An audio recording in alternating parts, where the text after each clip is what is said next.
Hey everyone, welcome back. Today we are fixing the infamous error, which is this one right here, 0xc00007b. So this error usually pops up when a program or a game can't start. So let's fix it step by step. So you can start by going ahead and restarting your PC. For that, you can basically go ahead and look out for your power option on your screen and look out for the restart option and go ahead and click on it. And sometimes just doing so should fix the error that is diving into a deeper fixes. So you can also run the program as an administrator. You can run the program of the game that is having the issue. For example, let's do this one right here. Right click on it and select the option of running it as an administrator, because some of the programs needs extra permissions to run properly.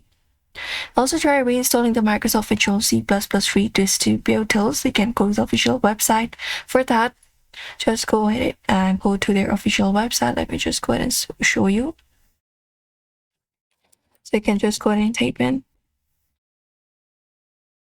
or Visual C++ redistribution, Visual C++ redistributable versions, and just go ahead and look out for their official website, official site, or even in Microsoft Store you can find it up.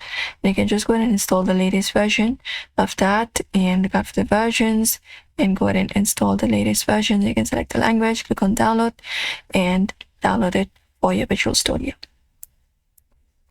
And check for Windows Update as well. Hit Windows plus I, go to Windows Update after that.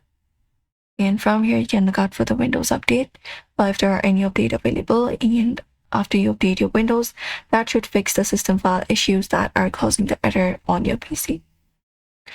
And also run the system file checker, hit Windows plus X for that. And once you do so, you can just go and select the option for Windows Terminal Admin, this one right here, and hit enter.